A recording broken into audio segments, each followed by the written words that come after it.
మీ సమాజంలో కొంతమంది మద్యం తీసుకోవడం మాంసం తినడం వల్ల మీ సమాజ వర్గానికి చెడ్డ పేరు వస్తుందనే బాధ మీకు లేదా? నా సమాజ వర్గంలో అలా తింటున్నారు కాబట్టి వాళ్ళకి డిమాండ్ పెరిగిపోయింది హోటల్స్కి, నిజంగా చెప్పాలండి. కష్టం చూసిన అంబికా కృష్ణ గారు ఈరోజు ఆ కష్టాన్ని మర్చిపోయారు, చాలా విలాసవంతుడైపోయాడు. ఈ వాషన్ అనే ఈ ప్రపంచంలో డివోషన్ అనే పడ వేసుకుని మనం వెళ్ళాలి. ఆ అద్దాలు, ఆ కూలింగ్ గ్లాస్ ఎప్పుడు తీరు అసలు? ఈ అద్దాలకి కథ ఉందండి. జగన్మోహన్ రెడ్డి గారు 2029లో అధికారంలోకి వచ్చే అవకాశం ఏమైనా కనిపిస్తుందా మీకు? రాజకీయాల్లో వాతావరణ శాఖ ఎంత కరెక్ట్, మనం అంతే కరెక్ట్. దేవుడికి పూజ కోసం వాడిన పూలను మళ్ళా కూడా దాన్ని రీసైక్లింగ్ అంటే బత్తీలు చేసి మళ్ళా అదే బత్తీలను దేవుడికి నిర్మాల్యంతో భర్తీ చేసి అమ్మటం అనేది ప్రతి సందులో గొంతులలో కూడా బత్తీలను తయారు చేసేస్తున్నారు, ఎక్కడ పడితే అక్కడ అమ్మేస్తున్నారు. అసలు ఏ విధంగా తయారు చేస్తున్నారు ఈ బత్తీలు అంతా వీళ్ళు? దర్బార్ బత్తీకి అగరబత్తీకి చాలా తేడా ఉంది. దర్బార్ బత్తీలో మేము చేసే దర్బార్ బత్తీ అంబికా కృష్ణ గారు మొత్తం సినిమాలు అవి ఇవి గోల, ఆయన విలాస పురుషుడు కదా, ఆర్థికంగా చాలా కష్టాలు ఉన్నాయి, అందుకే రాజకీయంగా కూడా ఎవరు క్యాడర్ లేదు, ఏం లేదు ఆయనకు. నీకు ఎమ్మెల్సీ ఇస్తాను అని చెప్పారు, ఎమ్మెల్సీ ఇవ్వలేదు, అందుకని నేను పార్టీ నుంచి బయటకు వచ్చాను, అంతే తప్ప నాకు టికెట్ ఎమ్మెల్సీ పోతే పార్టీ నుంచి బయటకు వచ్చేస్తారా? ఎమ్మెల్యేగా పనిచేసిన అంబికా కృష్ణ గారు ఏలూరులో ఇది సాధించాను నేను అని చెప్పడానికి ఏముంది అంటే ఏం చెప్తాను? నా జీవిత అనంతరం కూడా మాట్లాడుకోవడానికి ఉండేది ఒకే ఒక కార్యక్రమం నేను చేశానండి. బాలకృష్ణ గారు బాగా మహా కోపిస్టి, కొడతాడు, అది ఇది అని అంటుంటారు కదా. కరెంట్ పొంగానే జై బాలని నడుస్తుంది, దానికి సమాధానం.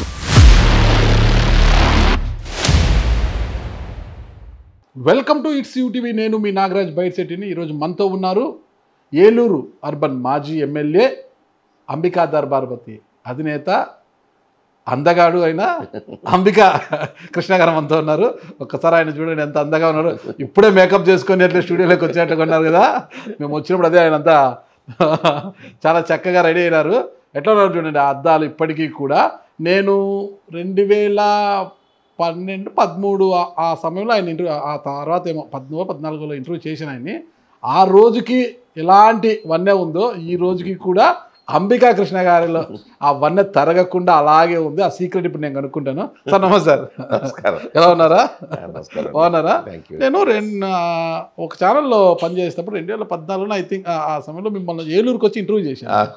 ఆ రోజు ఇదే రంగు, ఇదే కలరు, అసలు ఇదే నవ్వు, ఆ జుట్టు అంతా కూడా ఇప్పటికి చెక్కు చెదరలేదు.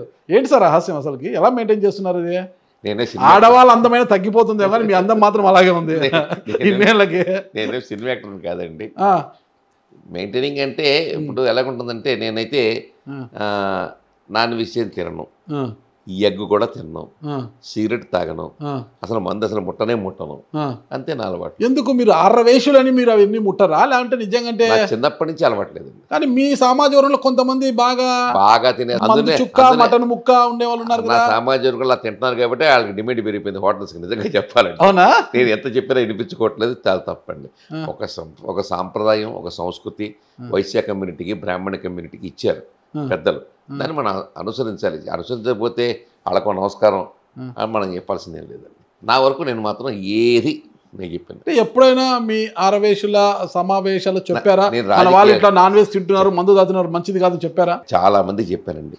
నేను రాజకీయాల్లో తిరిగాను, సినిమాలకు వెళ్ళాను, సినిమా షూటింగ్లు తీశాను, కానీ ఎక్కడ మందు అనే వాసన కూడా నాకు తెలియదు ఈ రోజుకి. ఓకే, అది సిగరెట్ అనేది లేదు, కోడిగుడ్డు కూడా లేదండి, కోడిగుడ్డు కూడా తినండి. మరి మీ వాళ్ళది తింటారు కదా, మీరు ఒకటి తింటే ఏం చెప్తాం? అందుకనే మనం ఏం చెప్తాం వాళ్ళకి, వాళ్ళ ఇష్టం వాళ్ళది, మన ఇష్టం మంది, మనం ఏం చేస్తాం అంతే. ఇప్పుడు బ్రాహ్మణులు కొంతమంది జ్యోతిష శాస్త్రాన్ని కూడా ఇది చేస్తూ వాళ్ళు మద్యం తాగుతారు, మాంసం తింటున్నామని బహిరంగంగానే చెప్తున్నారు కదా. అది మా ఆచారము అంటున్నారు కదా, కౌలాచారం ప్రకారం అది చేయొచ్చు అంటూ చెప్తున్నారు కదా వాళ్ళు. అది సార్ ఇప్పుడు 2 రకాలు అన్నది, కొంత బగళాచార ప్రకారం. ఇప్పుడు ఆ మాటకు వస్తే, ఇప్పుడు కొన్ని దేవాలయాల్లో బ్రాందీ కూడా నైవేద్యం పెడతారు. మన నార్త్ ఇండియాలో కూడా దేవాలయం ఉంది. ఇక్కడ మన అది కామాఖ్య దేవాలయాలు కానీ ఇలాగ ఉన్నాయండి, కొన్ని చోట్ల ఉన్నాయి. దానికి మనం తప్పట్లు ఎలాగుందంటే, పురాణాల్లో ఉన్నాయండి, మా ఉన్నకి 18 పురాణాలు ఉన్నాయి. ఈ 18 పురాణాల్లో చెప్పిన దాన్ని నేను అనుసరిస్తున్నానండి. 18 పురాణాల్లో ఏం చెప్పారంటే, యాక్చువల్గా మన వారి పెద్దవారికి అందరికి కూడా అబ్దికాలు పెడతారు. మనం వైశ్యులో, రాజుల్లో, బ్రాహ్మణ్స్లో చాలామంది ఆబ్దికాలు పెడుతుంటారు. ఆ ఆబ్దికాల్లో కృతయుగం, త్రేతాయుగం, ద్వాపరయుగాల్లో ఆబ్దికంలో కూడా మాంసం కూడా పెట్టమని చెప్పారండి. మాంసం కూడా నైవేద్యం పెట్టమని చెప్పారు. కానీ ఇప్పుడు కలియుగం వచ్చేటప్పటికల్లా మాంసాన్ని నిషేధించారు. కలియుగం వచ్చేటప్పటికల్లా మాంసాన్ని ఆబ్దికంలో పెట్టకూడదని నిషేధించి దాని బదులు మినుములతో చేసిన గారెడు పెట్టమని చెప్పారండి. మినుములతో చేసిన గారెడు, బియ్యంతో చేసినటువంటి బెల్లంతో చేసిన పరవన్నం పెడితే పెట్టాలి అని చెప్పి ఇప్పుడు శాస్త్రం చెప్పింది. అప్పుడు మాంసం పెట్టారు కదా, ఇప్పుడు కూడా పెడతానంటే దాన్ని మనం ఏం చెప్తామండి? కాబట్టి మన యొక్క కలియుగంలో ఉన్నటువంటి ప్రామాణికంగా, మన పురాణాల్లో చెప్పిన ప్రామాణికంగానే నేను చెప్తున్నాను ఇది. అది అంటే మీ సమాజంలో కొంతమంది మద్యం తీసుకోవడం, మాంసం తినడం వల్ల మీ సమాజ వర్గానికి చెడ్డ పేరు వస్తుందనే బాధ మీకు లేదా? బాధపడి ఏం చేయాలి? ఇప్పుడు ఇప్పుడు ఇవాళ ఉన్నటువంటి పరిస్థితుల్లో ఎవరి మాట ఎవరు వింటున్నారండి? ఎవరి మాట ఎవరు వింటున్నారు? ఈ వాట్సాప్లు, మెసేజ్లు వచ్చిన తర్వాత మెసేజ్లు మన పని డిసీజులు అయినాయి నిజంగా చెప్పాలంటే. రకరకాల మెసేజ్లు, స్క్రోలింగ్లు, వాట్సాప్లు, సోషల్ మీడియా వచ్చేలాగా సోషల్ మీడియా వస్తుంది. ఏం చెప్పాలి? మనం ఏం చెప్పలేము. సార్ ఇంత మిల్క్ వైట్ లాగా ఉన్నారు కదా మీరు, అసలుకి ఏం సార్? అసలుకి ఏం సబ్బు వాడతారు అసలు? అసలుకి ఏమన్నా మేకప్ అది అంటే మిల్క్ వైట్, అసలుకి ఏం సబ్బు వాడతారు సార్? అది ఎట్లా వచ్చింది ఇంత కలరు? మా అమ్మగారు మంచి కలర్ ఉండేవారండి. మా నాన్నగారు చావంచాయిగా ఉండేది, మా అమ్మగారు మంచి కలర్ ఇచ్చారు. బహుశా మా శెట్టి గారు మరి ఇంత కళగా ఉండేది ఇప్పుడు చాలా అద్దుగా చూస్తుంటాము. ఉంటారు తెల్లగా ఉంటారు కానీ శెట్టి గారు, కానీ కొంచెం తక్కువగానే కనిపిస్తుంటారు. మా అమ్మగారు కలర్ నాకు వచ్చింది అనుకుంటున్నాను. నాన్నగారు చావంచాయిగా ఉండేవారండి. జీన్స్ కదండి, జీన్స్. ఓకే, ఇంకా ఆ విషయాన్ని పక్కన పెట్టండి సార్. అంబికా దర్బార్ అధినేతగా మీరు చాలా ఇంటర్వ్యూలు కూడా చెప్పారు. అంబికా దర్బార్ ఎలా స్టార్ట్ అయింది, ఎలా వచ్చింది? అది ఫస్ట్ సైకిల్లో బత్తీలు అమ్మాను, తర్వాత డొక్కు, మళ్ళీ అంబాసిడర్ కార్లో, తర్వాత అవన్నీ కూడా ఇప్పటికి పెట్టుకున్నట్లే. అంటే ఒక రూట్ లెవెల్ నుంచి ఒక కష్టం చేసి పైకి వచ్చారు మీరు. ఈ స్థాయికి ఊరికే రాలేదు. ఈ స్థాయికి ఏసీ గదులు కూర్చుని, షీల్డ్లు పెట్టుకొని ఇంత అందంగా కూర్చున్నారు, ఇక్కడ హ్యాపీగా కూర్చున్నారంటే ఎంతో కష్టం ఉంది. కష్టం చూసిన అంబికా కృష్ణ గారు ఈరోజు ఆ కష్టాన్ని మర్చిపోయారు, చాలా విలాసవంతుడైపోయాడు, ఒక దర్జా లైఫ్ను అనుభవిస్తున్నాడు అని చాలామంది అంటున్నారు సార్. అది చాలా పొరపాటు అండి. నేను ఇప్పటికి కూడా ఆధ్యాత్మిక చింతన వైపే నాకు ఆలోచన ఉంటుంది. నేను రోజుకి 1.5 గంటల సేపు ధ్యానం చేస్తాను. గాయత్రి మంత్రాలు కానీ, మరొక మంత్రాలు కానీ, నా గురుడు ఇచ్చిన మంత్రాలు కానీ, ఇవన్నీ కూడా నేను రోజు చేస్తూనే ఉంటానండి. ఎప్పుడైనా సరే ఒకటి గుర్తుపెట్టుకోండి, ఈ ఓషన్ అనే ఈ ప్రపంచంలో డివోషన్ అనే పడవ వేసుకునే మనం వెళ్ళాలి. ఆ ఓషన్ అనే ప్రపంచంలో డివోషన్ అనే పడవలో మనం వెళ్ళినప్పుడే మనం ఒడ్డుకు చేరుకోగలం. డివోషన్ లేకుండా ఏదో నోషన్తో వెళ్తే చివరికి మిగిలేది ఏమి ఉండదండి. ఎప్పటికీ కూడా నా యొక్క లైఫ్ ఉన్నంత వరకు, నేను బతికున్నంత వరకు, భగవంతుడు నాకు ఇచ్చిన ఆయుర్దాయం ఏ మేరకు ఉంటుందైతే నాకు తెలియదు, కానీ ఆ భగవంతుని యొక్క పాదాల అమ్మ పాదాలను వదిలిపెట్టే సమస్య లేదండి. నిరంతరం తరం ఆ తల్లి యొక్క ధ్యానం పడుకున్నప్పుడు కూడా నేను చేస్తుంటాను. పురాణాల్లో విన్నది ఏంటంటే పడుకున్నప్పుడు కూడా ధ్యానం చేసుకోవచ్చు అని చెప్పారండి. చాలామందికి తెలియదు. భాష పెట్టేసుకుని పూర్తిగా మఠం వేసుకుని కూర్చొని జపం చేయాలని చెప్పి ఎక్కడా లేదండి. వయసు పెరిగిన తర్వాత కూర్చునేటప్పుడు సోఫాలైనా కూర్చొని చేయొచ్చు, పడుకునైనా చేయొచ్చు అని కూడా పురాణాలు చెప్పాయి. నేను పురాణాలు పూర్తిగా ఫాలో అవుతున్నాను. పురాణాలు ఎక్కడి నుంచి వచ్చినాయండి? వేదవ్యాసుడు రాసిన పురాణాలు. అసలు వేదవ్యాసుడు పురాణాలు ఎక్కడి నుంచి వచ్చినాయండి? బ్రహ్మదేవుడు మేధస్సులో ఉన్నటువంటి వేదాలు, ఆ వేదాల నుంచి వచ్చిన పురాణాలే మనకి మార్గదర్శకాలు. ఆ వేదాల్లో వచ్చిన పురాణాలే నేను పూర్తిగా ఫాలో అవుతున్నాను కాబట్టి నాకు ఇంత ఆధ్యాత్మిక చింతన వచ్చింది, ఆ వైబ్రేషన్ వస్తుందని నాకు అనిపిస్తుంది. ఆధ్యాత్మిక చింతన వచ్చింది కదా మీకు, అంటే ప్రతి శుక్రవారము కాషాయపు వస్త్రాలు ధరించి ఇప్పటికి 40 సంవత్సరాలుగా చేస్తాను. అమ్మవారి గుడికి మాత్రమే వెళ్తారు. మీరే ఏదో ఒక గుడి ఏర్పాటు చేసి ఆ గుడికి మాత్రం ఎలాంటి ధార్మిక కార్యక్రమాల్లో పాల్గొనరు ఈయన అంటుంటారు కదా? ధార్మిక కార్యక్రమాల్లో పాల్గొంటామండి. చాలా కార్యక్రమాల్లోకి అన్నదానాలని అదని, ఎవరు ఏలుల్లో ఏదన్నా ఒక గణపతి నవరాత్రుల్లో, శ్రీరామనవమో ఏం జరిగినా కూడా మా దగ్గరికి వస్తుంటారు, డబ్బులు ఇస్తుంటాం. ఆధ్యాత్మిక కార్యక్రమాలు పార్ట్ అండ్ పార్సల్ ఆఫ్ నా యొక్క జీవితం అయిపోయింది సార్. ఇవాళ అది కాదని మేము బతకలేమండి. నా నీడలాగానే నాకు ఆ తల్లి యొక్క ఆశీర్వాదం నాకు ఉంటుందండి. అది ఓకే. ఇప్పుడు పురాణాలు నేను ఎప్పుడు పఠించాను, పురాణాలు చదివాను అది అని చెప్పారు. చదవలేదండి, విన్నాను. పురాణాలు పద్మాకర్ గారి ద్వారా 18 పురాణాలు నేను చెప్పించాను ఏలూరులో.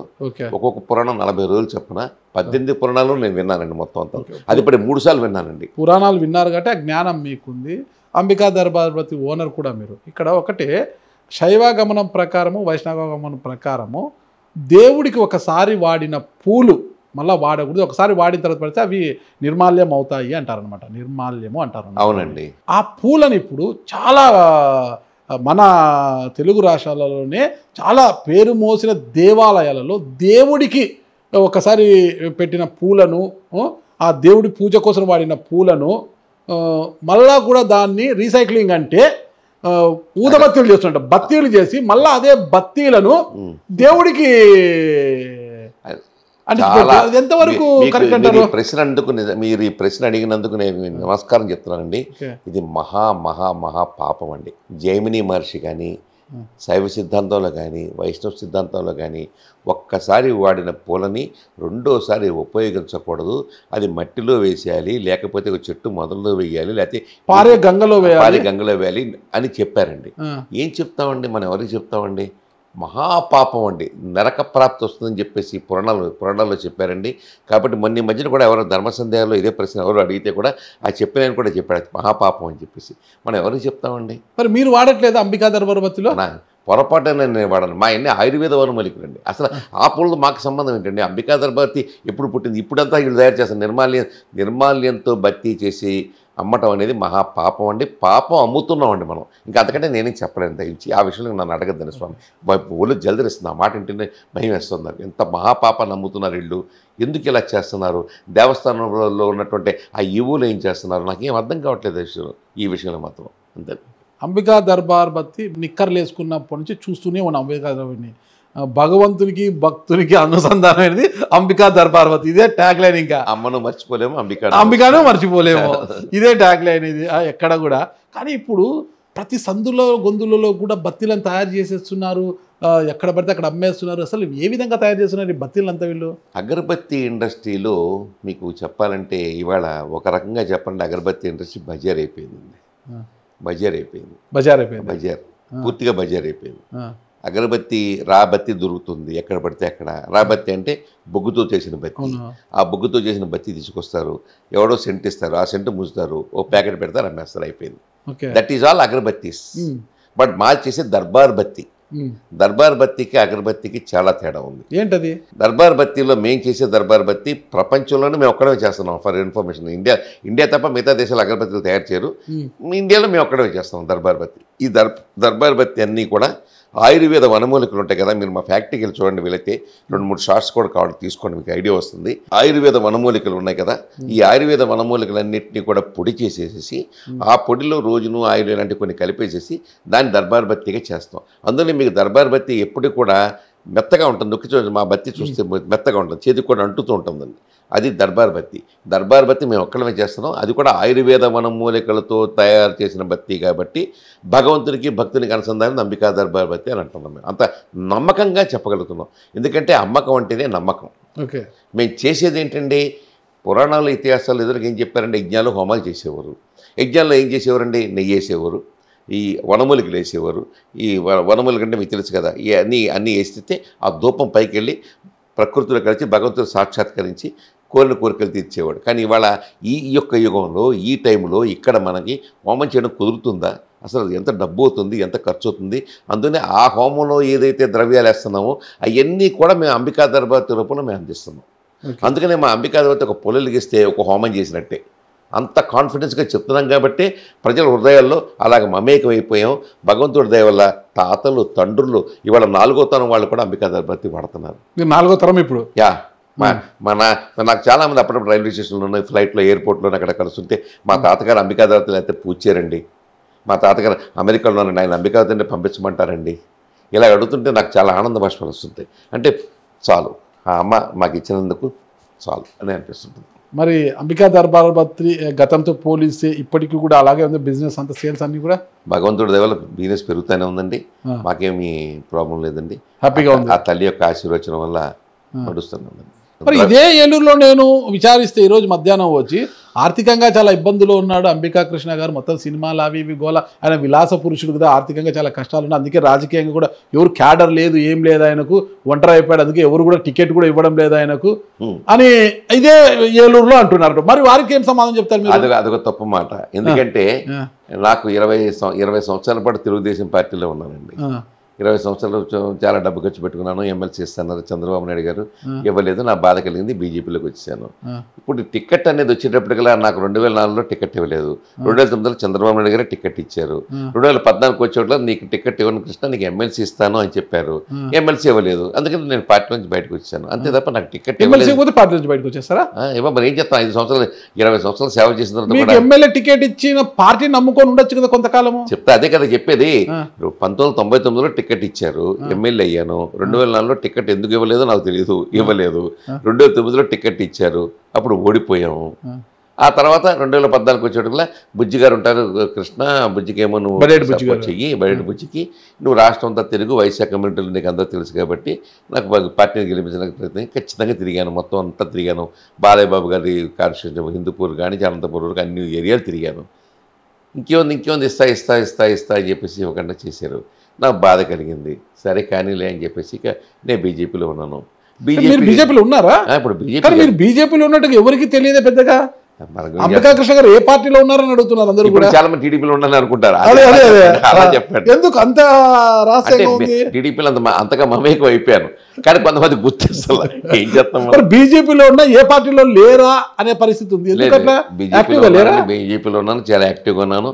ఏదైతే ఇంకా పదవి అయితే రాలేదు కానీ, ఏ పదవి రాలేదు కానీ బీజేపీలో ఏదో వస్తుంది అనుకుంటాను, అంతే. అంతేనా? ఏమొస్తుందంటారు? ఇప్పటికి ఇంకా ఏం లేవు కదా వచ్చాయి కూడా. మనం చేసేది రాజ్యసభ కూడా ఢిల్లీ లెవెల్లో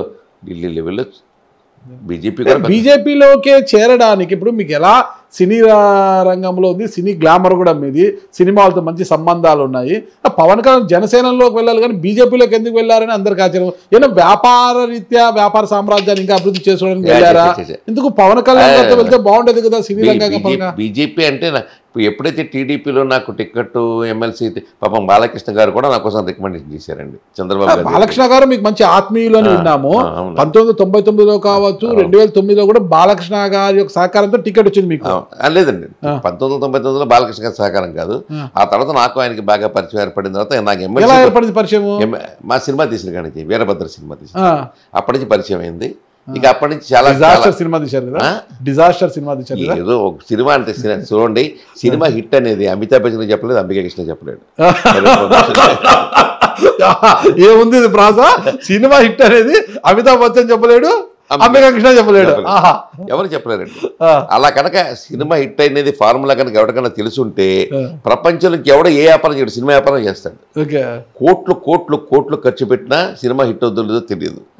25 లక్షలతో సినిమా కూడా హిట్ అయిపోతుంది. మనం ఏం చెప్తామండి, దానికి లాజిక్ లేదండి.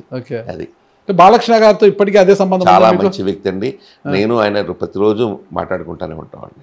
Very nice feel. బాలకృష్ణ గారు బాగా మహా కోపిస్టి, కొడతాడు, అది ఇది అని అంటుంటారు కదా, అవన్నీ పోయినాయి బాసు. ఎప్పుడైతే నాన్ స్టాపుల్లోకి వచ్చారో ఆయన బాలకృష్ణ గారు, అప్పటి నుంచి ఇక జైబాలి అనే ఒక క్యాప్షన్ వచ్చేసింది. నిజంగా చెప్పాలంటే మా భగవంతుని భక్తులుగా జైబాలి అనే క్యాప్షన్ వచ్చేసింది. మొన్న నేను సినిమాకి వెళ్ళానండి, మిరాయ్ సినిమాకి వెళ్ళాను. మిరాయ్ సినిమా కాదు దానికంటే ముందు ఇది లిటిల్ హార్ట్స్ సినిమా మా హాల్లో చూస్తున్నాము. కరెంట్ పోయింది, కరెంట్ పోగానే జై బాలయ్య నడుస్తుంది. దానికి సంబంధం అంటే ఒక సరదా. బాలయ్య బాబు అంతగా మమేకం అయిపోయాడు జనాల్లో. సో ఇటు ఒక మంత్రంలాగా అయిపోయింది అది జై బాలయ్య అని అరవడం. కరెంట్ పోయింది, మళ్ళీ వచ్చింది, ఈ లోపే వీళ్ళు అరిచేస్తున్నారు, నేను చెప్పాలి. పోయి బాలయ్య బాబు సినిమా నాకు కాదు, అది ఏదో చిన్న లిటిల్ హార్ట్స్ అనే సినిమా. అలాగే అది ఒకటి. మీరు ఏలూరు వాసులు, ఇక్కడ అంటే పశ్చిమ గోదావరి జిల్లా వాళ్ళు భీమవరం, పాలకొల్లు చాలామంది సినీ రంగంలో ఉన్నారు. మీరు ఏలూరులో ఉంటారు, మీది వ్యాపారం పూర్తిగా అంబికా చిన్న స్థాయి నుంచి ఎదిగారనమాట. మీకు ఈ సినిమాతో పరిచయం ఎలా ఏర్పడింది అసలు? ఎప్పుడు నాకు సినిమా ఇండస్ట్రీలోకి వచ్చేటప్పటికల్లా మా నాన్నగారు 75లో థియేటర్లు కట్టినప్పటి నుంచి కృష్ణ గారు వస్తూ ఉండేవారు మా హాల్కి ఎక్కువగా. ఆ కృష్ణ గారు వస్తున్న టైంలో ఆయనతో నాకు బాగా పరిచయం ఏర్పడతాము. ఆ తర్వాత పద్మాలయ స్టూడియోకి నేను వెళ్ళటం రావడం జరుగుతుండే. ఆ తర్వాత ఈవి సత్యన్ గారు పరిచయం అయ్యారు. ఈవి సత్యన్ గారు మంచి డైరెక్టర్, ఆయనతో బాగా పరిచయం అయిపోయింది. ఆయన నేను కలిసి కన్యాదానం సినిమా తీయటం ఇవన్నీ చాలా ఇంటర్వ్యూలో చెప్పారండి. సార్ తెలుసు, మీ వయసు తెలుసుకోవచ్చు సార్? మళ్ళీ చెబుదాం, మళ్ళీ ఇంకో ప్రశ్న. వయసు అయింది, 7-10 వయసు వచ్చింది అంబికా కృష్ణ గారికి. ఇక ఆయనకు రాజకీయాలు అవసరమా, పదవులు అవసరమా, ఎందుకు ఇంకా పదవి కాంక్ష అనే వారికి సాధన? కాంక్ష పదవి ఒక విషయం చెప్తున్నాను నాగరాజు గారు, రాజకీయాల్లో ఉన్నవాడికి పదవి అలంకారం, వ్యాపారం ఉన్నవాడికి సంపాదన అలంకారం. అర్థమైందండి. రాజకీయంలో ఉండి సంపాదించడం అనేది నాకు చేత కాదు, నా వల్ల కాదు. అందుకనే నేను ఇలాగ అయిపోయానేమో కూడా నాకు అనిపిస్తుంటుంది. లేదా ప్రస్తుత రాజకీయాలకి నేను పనికిరానేమో కూడా అనిపిస్తుంటుంది. వాస్తవమే కదా, కరెక్టే కదా. మరి డబ్బు సంపాదించి ఏదో రకంగా కూడబెట్టి ఆ తర్వాత మళ్ళీ ఎన్నికల్లో మళ్ళీ ఓట్లు ఇది ఒక సైకిల్ అండి. అంతే కదా. నేను అది ఆ పని ఖర్చు పెట్టాలి, రోజు ఖర్చు పెట్టాలి, మందాకు వస్తారు మీరు భరించాలి, ఇంకోటి చేస్తారు మీరు భరించాలి, మీరు భరించలేరు. ఎందుకంటే సంపాదించి మళ్ళీ ఖర్చు పెడుతుంటే అది వేరే విషయం. ఎంతకాలం ఆస్తులు తీసి తగలేసి రాజకీయాలు తిరుగుతూ ఉండి, అందుకని అందువల్ల నాకు సెట్ అవ్వలేదేమో నాకు అనిపిస్తుంది. అయినా కూడా భగవంతుడి దయ వల్ల ఒక పార్టీలో ఒక మాజీ ఎమ్మెల్యేగా లేకపోతే ఇంకో రకంగా గౌరవం ఉంది. ఆ గౌరవం నిలబెట్టుకుంటూ బీజేపీ పార్టీలో మోడీ గారి యొక్క ఆధ్వర్యంలో ఉన్నటువంటి మన భారతదేశానికి నా వంతు సేవ నేను చేస్తున్నాను. మొన్న మధ్యన ఏదో కార్యక్రమాలు జరిగినాయి. అన్ని కార్యక్రమాలకి రాజకీయంగా మీకు తెలియదు ఏముందండి, ఏదో రావటాలు కార్యక్రమాలు భోజనాలు ఇవన్నీ ఉంటానే ఉంటాయి కొద్దో గొప్ప. ఏదైనా బీజేపీ పార్టీ స్టాండర్డ్ పార్టీ అనే ఒక నమ్మకం, ఒక ఆశయంతో వెళ్ళి దాంతో ఇప్పుడు కూటమి మీకు అవసరం. ఇప్పుడు రాజకీయాలు హ్యాపీగా అవసరం కాదండి, వ్యాపారం మంచి పరిస్థితి మీకు అవసరం అనగా ఒక్కసారి చెప్తారు, నవ్వుతారు చెప్తే రాజకీయం అనేది ఒక తామర లాంటిదండి, సినిమా అనేది ఒక గజ్జి లాంటిదండి. ఈ రెండు ఓసారి పట్టుకుంటే వదలవండి, ఆ జీవితంతో అలాగే ఎంటాడుతూనే ఉంటాయి. అది అందరికీ రాదండి. ఫర్ ఇన్ఫర్మేషన్ నాగరాజు గారు రాజకీయం మేము తక్కువ అంచనా అయితే సార్ దయచేసి అర్థం చేసుకోండి.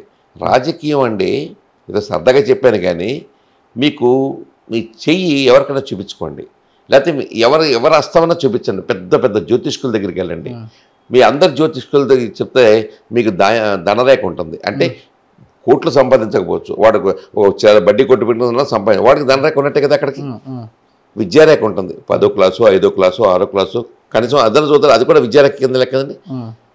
వివాహం పెళ్ళి అవుతుంది కదండి. ఈ మూడు కూడా అందరి చేతుల్లోనే ఉంటాయండి. కానీ రాజకీయ రేఖ మాత్రం అందరి చేతుల్లో ఉండదు సార్. ఇది నేను అనుభవం మీద చెప్తున్నానండి, తెలుసుకున్న సత్యం అండి. రాజకీయ రేఖ ఉన్నవాడే కనీసం చివరికి సర్పంచ్ అని అవుతాడు. అది లేకపోతే సర్పంచ్ కూడా కాలేడు. మీకు ఆ రేఖ ఉంది కాబట్టి ఎమ్మెల్యే అంతే. అదే నేను చెప్తున్నాను. ఇప్పుడు ఒక విషయం ఎక్కడ సార్ ఆ రేఖ నాకు తెలియదు, ఉందని నాకు అర్థమైంది. తర్వాత ఉందని నాకు అర్థమైంది. ఎందుకంటే నాకు తెలిసి ఒక ఆయన మనకి ఒక పేర్లొద్దు కానీ ఒక పెద్ద మనిషి 40 కోట్ల రూపాయలు ఖర్చు పెట్టి గుంటూరులో పోటీ చేశారు ఎంపీ టికెట్కి. అలాగే ఏలూరు వచ్చి మళ్ళీ 40 కోట్లు ఖర్చు పెట్టి ఏలూరు ఎంపీ టికెట్కి ఫోన్ చేశారు, ఓడిపోయారు.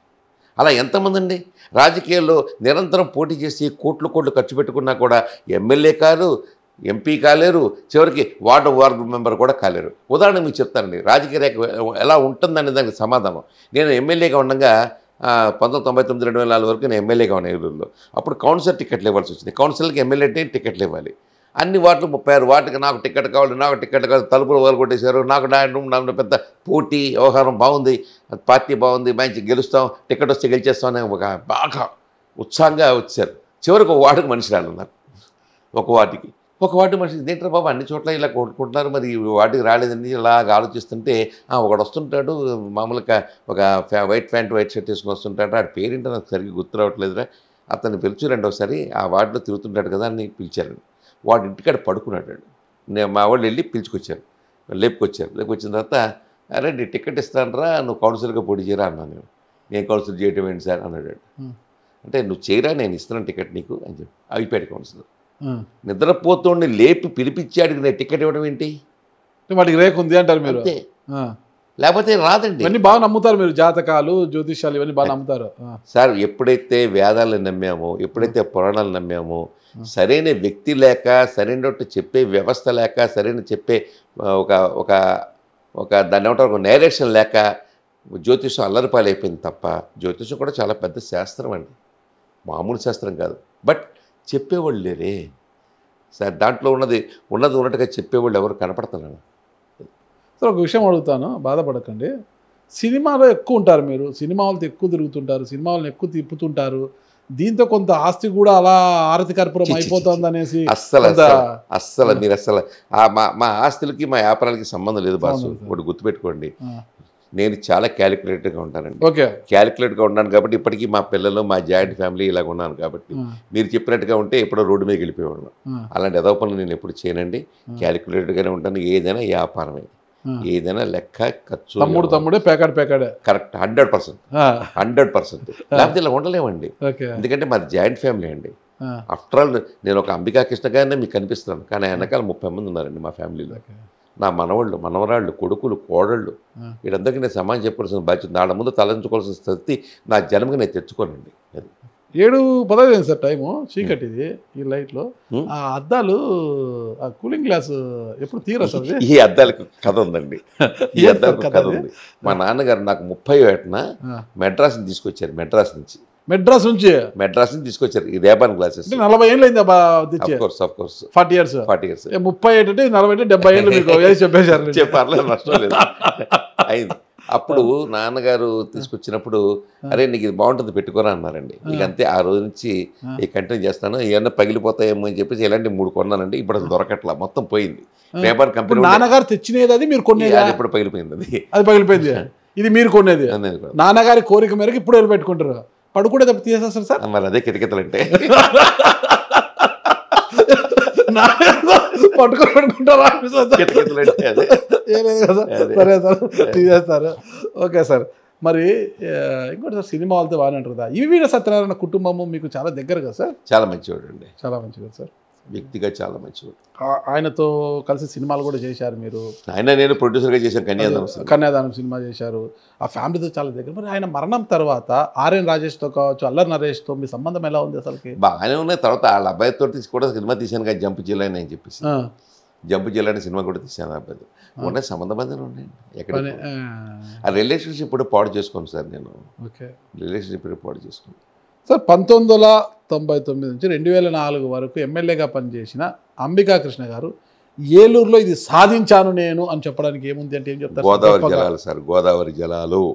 నా జన్మలో ఎప్పటికీ నా జీవిత అనంతరం కూడా మాట్లాడుకోవడానికి ఉండేది ఒకే ఒక కార్యక్రమం నేను చేశానండి. అయితే 4-5 బ్రిడ్జిలు కట్టాం, అదంతా గోదావరి జలాల విషయంలో. ఏలూరు వచ్చేటప్పటికల్లా ఒక పక్క విజయవాడ, ఒక పక్క రాజమండ్రి ఉంటుంది. విజయవాడ నుంచి గ్రావిటీ మీద నీళ్ళు వస్తాయి ఏలూరుకి, గ్రావిటీ పొల్లుకుంటూ వస్తాయి. గోదావరి వచ్చేటప్పటికల్లా ఏలూరుకి 2 కిలోమీటర్ల అవుతా అయిపోతుంది, గ్రావిటీ మీద రాదు. అది నాకు తెలియదు అసలు, ఇలా రాదని సంగతి కూడా నాకు తెలియదు. ఎమ్మెల్యే అయిపోయిన తర్వాత యాసవకాలం వచ్చేటప్పటికల్లా నీళ్లు లేవు అని చెప్పి ఊరంతా అడావిడి బిందెలతోటి మా ఇంటి ముందు రావటం ఇంత జరిగింది. నీళ్లు లేవంటారేంటి, మన కృష్ణ వస్తుంది కదా అని చెప్పి నాకు అర్థం కాక మున్సిపల్ కమిషనర్ అందరిని పిలిచి మాట్లాడితే, సార్ మాకు గ్రావిటీ మీద ఏమో కృష్ణ వస్తుందండి, గోదావరి రాదండి అండి, మా 3 కిలోమీటర్ల అవతల అయిపోద్దండి అంటే, దాన్ని పంపింగ్ చేయొచ్చు కదయ్యా అని అన్నాను నేను. గోదావరి అయితే 304 రోజులు గోదావరి వాటర్ ఉంటుంది. కృష్ణ ఏమో వాళ్ళేమో కళలు మరమ్మతుల కోసం కట్టేస్తారు వేసవికాలంలో, మనకు గోదావరి ఎప్పుడు ఉంటుంది కదా, దాన్ని పంపింగ్ చేసుకోవచ్చు కదా, దానికి ఏమీ ప్రాబ్లం లేదు కదంటే, డబ్బులు కావాలి కదన్నా. మరి పంపింగ్ చేసుకోవడం ఇన్ని సంవత్సరాల నుంచి ఎమ్మెల్యేలు అందరూ ఏం చేశారే అని అడిగాను. ఏమన్నా మాకు తెలియదు, మమ్మల్ని ఎవరు చెప్పాలి, అడగలేదన్నారు. అప్పుడు వెంటనే ప్రాజెక్ట్ రిపోర్ట్ తయారు చేసి 12 కోట్ల రూపాయలు ఎంతో 11 కోట్లు ఎంత అయింది అప్పట్లో. పెద్ద పైపులు 6 అడుగుల ఎడల పైపులు గోదావరి వాటర్ ప్రస్తుతానికి మొత్తం పైపు లైన్ చేసి అప్పటి నుంచి ఇప్పటికీ కూడా గోదావరి వాటర్ జీవితాంతం గోదావరి వాటర్ ఏలూరుకి ఇచ్చే అదృష్టం నాకు దక్కింది. అది చాలండి నా జీవితానికి ఎప్పటికీ. అప్పట్లో ఆ 99లో పుష్కరాలు కూడా వచ్చినాయి లక్కీగా, గోదావరి పుష్కరాలు. నేను అప్పుడు సిటీ కేబుల్లో చెప్పి, అప్పట్లో ఇంత మీడియా ఈ సోషల్ మీడియాలు ఇవన్నీ ఏమి లేవు. గోదావరి జలాలు ఇక్కడికి ఎలా తెచ్చారు? అదే కాలువ కదా, గోదావరి కాలువే కదా చెప్పేది. 3 కిలోమీటర్లు అవుతుంటే గోదావరి కాలువ అక్కడ ఆగిపోతుంది, గ్రావిటీ మీద ఏలూరు, అక్కడి నుంచి పంపింగ్ చేసాం. ఇప్పుడు కృష్ణ మొత్తం మానేసాం, పూర్తి గోదావరి వాటర్ని వాడుతున్నాం మేము. ఆ ఘనత మీదే. ఇంత ఘనత సాధించారు, ఇంత టెక్నిక్గా 19 అయినా నాకు 2004లో టికెట్ రాదు. అదే చెప్పేది, రాజకీయం అంటే అంత అద్భుతంగా పనిచేసి చంద్రబాబు నాయుడు గారు number 1 MLA, number 2 MLA Ambika Krishna అని చెప్పి ఈనాడులో బాక్స్ కట్టేశారు సార్. కానీ 2004లో నా టికెట్ ఇవ్వాలి. ఎందుకు ఇవ్వలేదంటే రాజకీయం అంతే, దానికి ఏం చెప్పేదే లేదు. దానికి 100 కారణాలు ఉంటాయి, కర్ణుడు సౌగ కారణాలు అడిగా మనం ఏం చెప్పలేము. మళ్ళీ 2009లో పిలిచి ఇచ్చారు, ఏం చెప్తాం, రాజకీయం అంతే. బాగా ఖర్చు పెట్టారు సార్ అప్పుడు, తప్పదుగా రాజకీయం అంటే. కానీ వచ్చేది అదే చెప్పాను, రాజకీయాల్లో నేను ఇమ్మలేకపోవడానికి కారణం అంటే నాకు సంపాదించడం తెలియకపోవడం అంతే. రాజకీయంగా సంపాదించడం. ఇప్పుడు మీరు 99 ఎమ్మెల్యే అయిన తర్వాత ముఖ్యంగా ప్రధానమైన సమస్య ఒకటి ఉన్నది ఏలూరుకి, అదే రైల్వే గేట్. అవును, సో పట్టణ నడిబొడ్డు రైల్వే గేట్. ఒకసారి రైల్వే ఎప్పుడు ట్రైన్లు వస్తుంటే లోబిట్ చేయించానండి, లోబిట్ చేయించాం. సరే, మీరు ఆ రైల్వే గేట్ కింద అండర్ పాస్ ఇది వేశారు కదా, అప్పుడు వేసినప్పుడు సరిగ్గా అంటే ఒక మెడ్రాస్ వాళ్ళని పిలిపించి చేసినా కూడా ఆ లీకేజెస్లు అవన్నీ ఉండడం చాలా ఇబ్బందులు, ఇప్పటికీ కూడా సమస్య పరిష్కారం కాకుండా ఆ లీకేజ్ ఎవరు బ్రేకేజ్ చేయలేకపోతున్నారండి. ఎందుకు సార్ ఏమో తెలియదు మరి నాకు. అప్పుడు అవగాహన లేకుండా సరిగ్గా నిర్మించడమా, లేకపోతే వస్తుందో ఎప్పుడు ఈ 48 డిగ్రీలు ఎండ కూడా అక్కడ నీళ్ళు వస్తూనే ఉంటాయి. ఎందుకు అది ఏం అర్థం కాదు అసలు.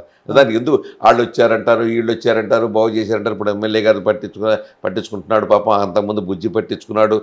నేను నా టైంలో అప్పుడు మీ సమయంలో జరిగింది కదా అది. అంటే నా టైం కాదు, నా టైం కదా, నా టైం నాని టైం ఇది. ఓకే ఓకే వాళ్ళ నాని టైంలో ఏం దాని సమస్య ఏంటి సార్? తెలియదండి, గమ్మత్ ఏంటి తెలియదు.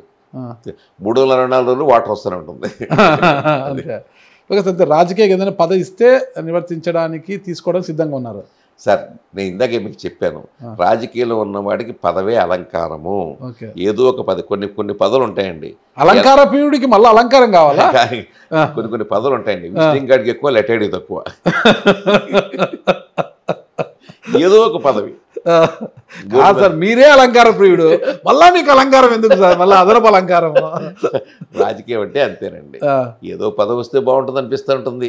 అలాగే జీవితాలు చచ్చిపోయిన వాళ్ళు కొంతమంది ఉన్నారు, వచ్చిన వాళ్ళు కొంతమంది ఉన్నారు. మనం ఏం చెప్పలేమండి, ఎప్పుడు తలుపు తాడదో తెలియదు రాజకీయం. కానీ మీ జీవిత చరమాంకం లోపు మీకు ఏదో ఒక పదవి రావాలని నేను కూడా కోరుకుంటున్నాను.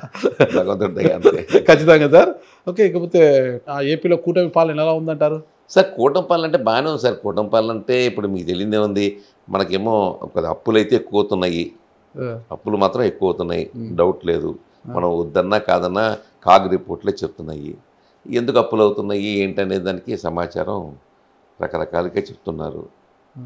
ఏదైనా ఒకటండి, ఇప్పుడు ఎలాగుంటుందంటే మన ఆంధ్ర రాష్ట్రం వచ్చిన తర్వాత కొంతమంది నమ్ముతారు, కొంతమంది నమ్మరు ఈ విషయంలో. నేను చెప్పేది కాంట్రవర్సీ అయినా కావచ్చు, ఎవరో తెలియదు. మనకు వాస్తు ప్రకారంగా బాగాలేదు సార్. వాస్తు ప్రకారం బాగా అంతర్రాష్ట్రం ఎట్లా వాస్తు ఎక్కడ మిస్ అయింది మనకు? నాకు తెలిసి ఆగ్నేయమూల పెరిగిందేమో నేను అనుకుంటున్నాను. ఆగ్నేయమూల ఎక్కడ వస్తుంది మనకు అంటే? ఇలా వెళ్ళి ఇలా మన ఆంధ్ర మ్యాప్ చూస్తే మీకు అర్థం ఉంది, ఇది పొడుగ్గా పోతుంది. అది ఆగ్నేయమూల, అది ఆగ్నేయమూల అని నాకు చిన్న. మరి ఇప్పుడు నాకున్న వాస్తు తప్పు సార్. ఆగ్నేయమూల పక్కన పెడతాము, ఈశాన్యాన్ని పెంచుకోవాలంటే ఏం చేయలేదు మనము. ఏం చేయాలి, తెలంగాణ కలిసి వచ్చిందండి.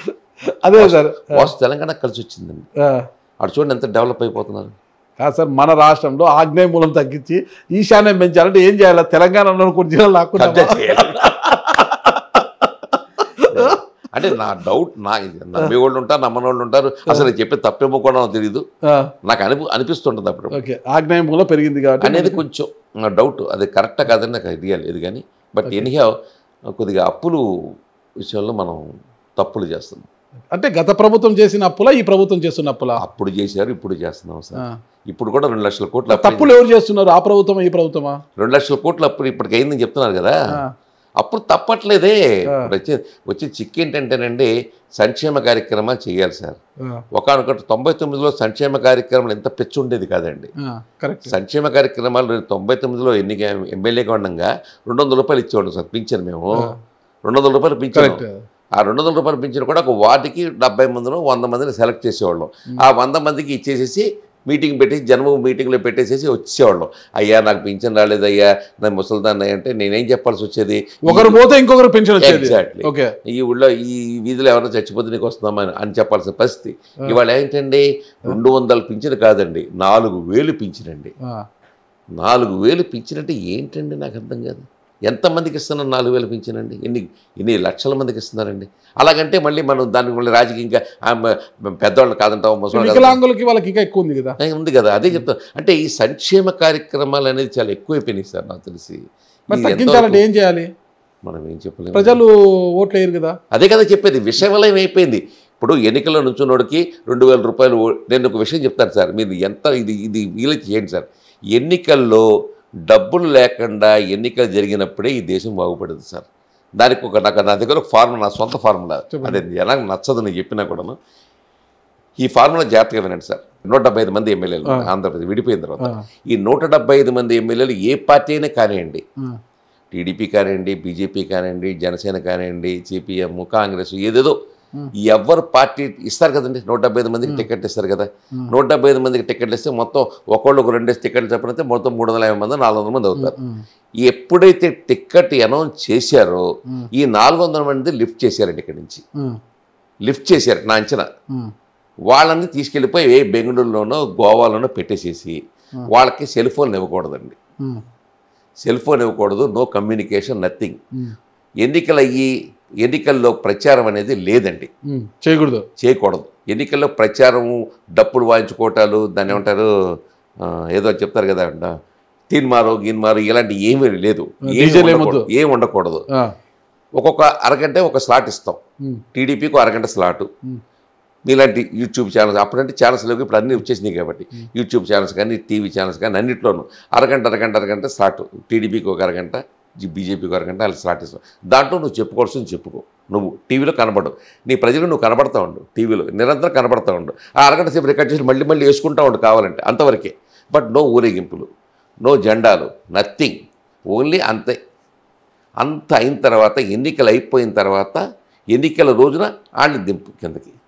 అంతవరకు 20 రోజులు 30 రోజులు వాళ్ళ ప్రజలతో సంబంధమే ఉండకూడదు. అప్పుడు ఇది బాగుపడద్దేమో వ్యవస్థ నాకు అర్థం. ఎన్నికల రోజు దింపితే డబ్బు పంచుకుంటారు కదా వచ్చి. ఎన్నికలు కదా, ఎన్నికలు అయిన తర్వాత ఎన్నికలైన 6 గంటలకు వాళ్ళు దిగుతారు. ఈ ఫార్ములా ఏమన్నా నచ్చితే సూపర్ అండి, నిజంగా చెప్పాలంటే. నాకు ఒకటి అడిగాడు ఈ ప్రశ్న, మేధావులు కదా మనోళ్ళు, ఇదే ప్రశ్న ఒకళ్ళకి చెప్పాను ఎదురు. నేను చెప్తే అప్పుడు వాళ్ళ ఇంట్లో వాళ్ళు ఉంటారు కదా, వాళ్ళ ఇంట్లో వాళ్ళకి డబ్బులు పంచి పెట్టచ్చు కదా అని అడిగాడు. వాళ్ళు కూడా అరెస్ట్ చేయండి, హౌస్ అరెస్ట్ చేయండి, వాళ్ళని ఎక్కడికి పంపించబాకండి, ఇంటి ముందు మనిషిని పెట్టండి. ఇలా కంట్రోల్ లేకపోతే సరే వాళ్ళు ఏమైపోతుందంటే విష సైకిల్ అయిపోయింది సార్. తప్ప ఉప్ప అనేది ఎవడు, ఇదో పెద్ద విష సైకిల్ సార్. 2000 రూపాయలు ఇస్తే కానీ ఓటేడు వాడు. 2000 రూపాయలు చెప్పని ఇచ్చేదంటే 50 కోట్లు మినిమం ఏమో ఎమ్మెల్యేకి అవుతా ఉంది, 100 కోట్లు మినిమం ఎంపీకి అవుతా ఉంది, 150 కోట్లు కూడా ఖర్చు పెట్టే ఎంపీలు కూడా ఉన్నారు. మరి అదంతా ఏమిటి ఇలాగా? నేను బయటకు పడేది ఎప్పుడు? ఓకే, మళ్ళీ టికెట్ వస్తుందో రాదో తెలియదు, టికెట్ ఇస్తారో తెలియదు, ఆ టైంలో కూడా ఎవడో ఏఎన్ఆర్ఏ వచ్చేసి టికెట్ ఎత్తుకుపోతాడో తెలియదు. ఎంత లోపలికి ఉన్నవాళ్ళో మాకు తెలుస్తాయండి ఆ బాధలు, మీకు తెలియవు. మీరు ఏదో ప్రశ్నలు అడుగుతారు తప్ప లోపల ఉన్నవాళ్ళు మదన పడిపోతుంటారు, నలిగిపోతుంటారు. టికెట్ ఉంటుందా ఉండదా, నాకు కుర్చీ ఉంటుందా, పారాషూట్ వేసుకుని. Exactly what you said is correct. అదొక రకమైన విచిత్రమైనటువంటి తీపి దురద అది చెప్పాలి. ఇప్పుడు ఇంకా సినిమాలు తీస్తున్నారు సార్? తీస్తాను, బాలబాబు గారితో తీస్తానండి. నెక్స్ట్ ఏ సినిమా తెలియదు ఇంకా, చూడాలి. బాలబాబు గారితోనే నేను తీసి ఆయనతో తీస్తానండి. నాతో కూడా సినిమా తీయండి సార్. అలాగే తీద్దామండి, మన ఇద్దరం చూసుకుందాం. నాతో సినిమా తీస్తే మన ఇద్దరే చూసుకోవాలి సార్. ఎంత దారుణంగా మాట్లాడతారు సార్ మీరు. ఓకే సార్, జగన్మోహన్ రెడ్డి గారు 2029లో అధికారంలోకి వచ్చే అవకాశం ఏమైనా కనిపిస్తుందా మీకు? సార్, రాజకీయాల్లో వాతావరణ శాఖ ఎంత కరెక్ట్, మనం అంతే కరెక్ట్. మధ్యాహ్నం కుంభకురుషకు వర్షం కురుస్తుంది అంటాడు, కరోనా కురవదు. ఏం చెప్తాం, అది మనం ఏం చెప్పలేమండి. నేను ఇందాక చెప్పాను కదా, ఎవరికైనా కూడా రాజకీయంలో ఎత్తుపల్లాలు ఉంటాయి, తప్పదు. డబ్బు మెయిన్ ప్రధానం అయిపోయింది. ఆ డబ్బుకి నేను చెప్పిన ఇందాక ఫార్ములా కనుక ఎవడన్నా చేయగలిగితే, దేశమంతా కనుక చేయగలిగితే సగం తలకని వదిలిపోద్ది, వేసేవాడు వేస్తాడు. అప్పుడు మీకు ఇంకోటి కూడా చెప్తానండి, ఎప్పుడైతే ఈ రకమైన సిస్టమ్ చేశారో మీకు పోలింగ్ వచ్చేటికల్లా 40% ఎక్కువ పడదండి. టికెట్ గ్రాంటెడ్, ఎంత పడితే అంతే, ఆ వచ్చినట్టు గెలుస్తాడు అంతే. పోలింగ్ 10% పడిపోవచ్చు కాక, but we have to sacrifice our self and we have to show the a good governance రావాలంటే అది నేను చెప్పి. మొత్తం మీద రాజకీయాల్లో మార్పు తీసుకురావడానికి అయితే కంకణం కట్టుకుని ఉన్నారు. ఎవడంటే అన్నమాట. 101 మనుషులు, నేను ఒకడిని. ఆఫ్టర్ 101 జిల్లాలు అందగాడు సార్, నేను ఒకడిని. ఎవడంటాడు మన మాట. ఈ ఫార్ములా మాత్రం ఒక ఆయన నాకు ఫోన్ చేశాడు, ఎవరో ఇప్పుడు చెప్పారండి, ఎక్కడో టీవీలో ఎక్కడ చెప్పంటే అతను చాలా మంచి ఫార్ములా చెప్పారు సార్ అన్నారు. మంచి ఫార్ములా పవన్ కళ్యాణ్ గారు చెప్పారు, ఇది నేను చెప్పలేదు. ఆయన పవన్ కళ్యాణ్ గారు మీ అభిప్రాయం ఏంటి? ఆయన నాయకుడే కదా, నాయకుడే. ఆయన ఉప ముఖ్యమంత్రిగా ఉన్నాడు. ఇప్పుడు ఆయన మీద మీ అభిప్రాయం ఏంటి అసలు? ఇదే నాయకుడే చేస్తాడు. కూటమి పాలనలో ఆయన రోల్ ఎలా ఉంది? కూటమి పాలనలో సార్ పేరుకి కూటమైనా కూడా తెలుగుదేశం డామినేషన్ సార్, డౌట్ ఉంది ఇందులో. తెలుగుదేశం డామినేషన్, తెలుగుదేశం పార్టీ చెప్పిన ప్రకారంగానే మా బీజేపీ అయినా చేయాల్సిందే, మా జనసేన అయినా చేయాల్సిందే. ఓపెన్గా మాట్లాడాలంటే ఇలా మాట్లాడితే కొంతమంది బాధ కలగచ్చేమో, నేను ఓపెన్గా చెప్తున్నాను. తెలుగుదేశం డామినేషన్, ఎందుకంటే వాళ్ళకి సీట్లు ఎక్కువ ఉన్నాయి. జనసేన కాదన్నా కూడా ఆయన గవర్నమెంట్ నడిపేంత సమర్థత సీట్లు ఆయనకు ఉన్నాయి. కాకపోతే మాకు ఏంటంటే మోడీ గారికి అక్కడ సీట్లకి కొద్దిగా ఇది అయింది కాబట్టి ఇక్కడ ఉన్నటువంటి తెలుగుదేశం కానీ అక్కడ ఉన్నటువంటి ఆయన పేరేంటి, నితీష్ బీహార్, నితీష్ కుమార్ బీహార్, రెండు యొక్క సంబంధ బంధాలు కలవాల్సింది కదా, తప్పదు కదా. ఇక ఫైనల్గా మిమ్మల్ని అభిమానించే వారికి మీరు ఏం చెప్పదలుచుకున్నారు సార్? సార్, నన్ను అభిమానించే వారికి అంటూ నేనేమి చెప్పాల్సింది ఏమి లేదండి. అందరూ బాగుండాలి, అందరూ నేను ఉండాలి ఒకటి.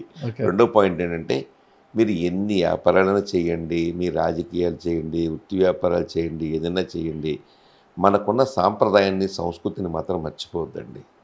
మనకున్న సాంప్రదాయం, మనకున్నటువంటి పూజా విధానం మీరు ఎప్పుడు అంటే ఒకటి గుర్తుపెట్టుకోండి సార్, ఆరా అని ఉంటుందండి. ఆరా ఆరా అంటే దేవుడి పుట్టు వెనకాల ఇలా రౌండ్గా ఉంటుంది, దాన్ని ఆరా అంటారు.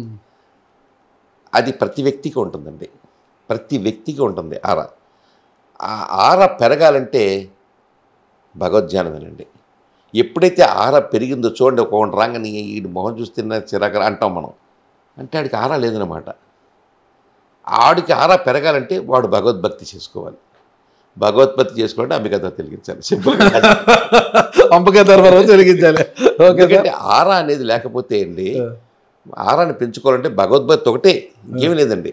ఇప్పుడు నాన్ వెజిటేరియన్ తిన్నాడా, లేకపోతే వెజిటేరియన్ తిన్నాడా, ఇంకోటి తిన్నాడా అనేది కాదు అక్కడ.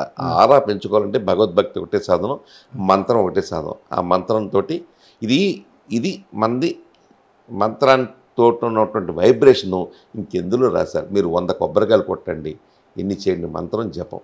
చూద్దాం సార్, ఈ మంత్రాన్ని ఎంతమంది జపిస్తారు, అదే మంత్రము జపం ఎంతవరకు పాటిస్తారు, కాకపోతే మంచి మార్గంలో నడిచే ప్రయత్నం చేస్తారు. అంతే, అదొకటే మనకు కావాల్సిందండి. తద్వారా ఏంటంటే మనకు అందరికీ కూడా మన రాష్ట్రం బాగుండాలి, మన దేశం బాగుండాలి అని కోరుకోవడంలో తప్పు లేదు.